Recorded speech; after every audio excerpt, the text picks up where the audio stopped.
सत्ताको स्वाद चाखेर जनविरोधी गरिसकेका पुराना नेताहरू र जनविरोधी गतिविधि गर्नको निम्ति सत्ताको स्वाद चाख्न तछाड मछाड गरेकाहरूले गर्ने भनेको केवल जनतालाई दुःख दिने काम हो।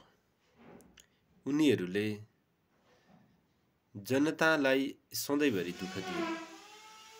हिजो र आज त्यो क्रम चलिरहेको छ। जनताका वास्तविक मुद्दाहरूभन्दा बाहिर गएर आफ्नो स्वार्थसँग जोडिएका विषयहरूलाई राजनीतिक भाष्य बनाउनु, उनीहरूलाई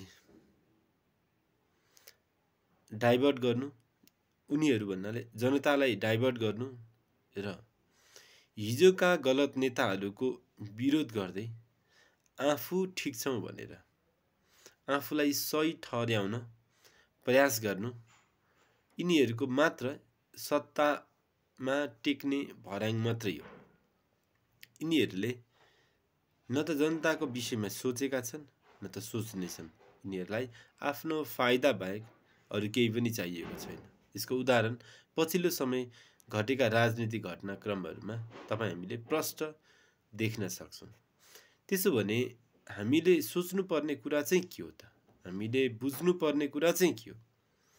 यतातिर गम्भीर हुनको निम्ति म अनुरोध गर्न चाहन्छु।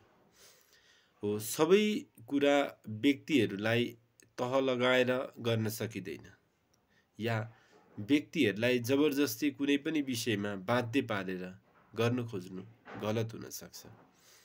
त्यसैले राज्य संरचनाले उनीहरूलाई एउटा हेजेमनी क्रिएट गर्छ। प्रत्यक्ष अप्रत्यक्ष तरिकाले राज्यले आफ्ना नीतिहरूमा जनतालाई उभ्याउने काम गर्छ। राज्य कसको हो त भन्ने कुरा त्यो राज्य सञ्चालन कसले गरिरहेका छन् र उनीहरूले कसको पक्षमा काम गरिरहेका छन् भन्ने कुराबाट स्पष्ट हुन्छ। त्यसैले हामीले गर्ने राजनीतिमा जनपक्षीय विचारहरू, जनताका समस्याहरू, जनताको सरकारको कुरा र जनसंविधानको कुरा गर्न आवश्यक छ। हामीले हाम्रा समस्याहरू के हुन् भनेर जान्न आवश्यक छ, बुझ्न आवश्यक छ। हामी जुन जुन कारणले दुःख पाइरहेका छौँ त्यो कुरा बुझ्न आवश्यक छ। एकजना विद्यार्थीले पढ्न नपाउँदा, पढेको विद्यार्थीले पनि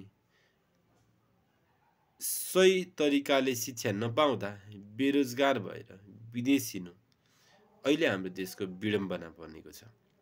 एकजना किसानले राम्रोसँग बाली नाली लाउन नपाउनु र उसले लगाएको बाली पनि राम्रोसँग फल्न र फुल्न नपाउनु र जति फलेर फुलेको छ त्यो पनि सही तरिकाले निकास नहुनुले, बिक्री वितरण गर्न नपाउनाले उनीहरू पनि दुःखमा, समस्यामा फँसिरहेका छन्। एकजना योग्य नागरिक जो मजदुर बन्न खोजिरहेको छ, उसले रोजगारी नपाउनु र मेन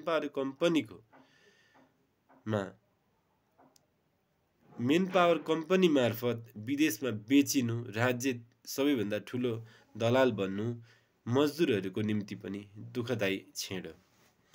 सदियौँदेखि उत्पीडन र शोषणमा परेका महिलाहरू आज बजारको नाममा प्रत्यक्ष जुन शोषणमा परिरहेका छन्, उनीहरूले आफ्नो शरीर बेच्नेदेखि लिएर आफ्नो जिन्दगी मध्यपूर्व या संसारका विभिन्न देशहरूमा बेच्नु परिरहेको छ। यो विडम्बना हटाउनको निम्ति पनि हामीले सोच्न आवश्यक छ। हामीले गर्ने राजनीतिले हाम्रो व्यक्तिगत जिन्दगी, पारिवारिक जिन्दगी मात्र नभएर सामाजिक जिन्दगीलाई अगाडि बढाउनको निम्ति प्रयत्न गर्ने खालको हुन सक्नुपर्छ। त्यसको निम्ति हामीलाई विश्वभरिको ज्ञान चेतनाले भरिपूर्ण मान्छेहरूको सङ्गठन चाहिन्छ, मान्छेहरूको शक्ति चाहिन्छ, जसले अन्तर्राष्ट्रिय सम्बन्धलाई पनि राम्रो बनाओस् र देश विकासमा अगाडि बढोस्।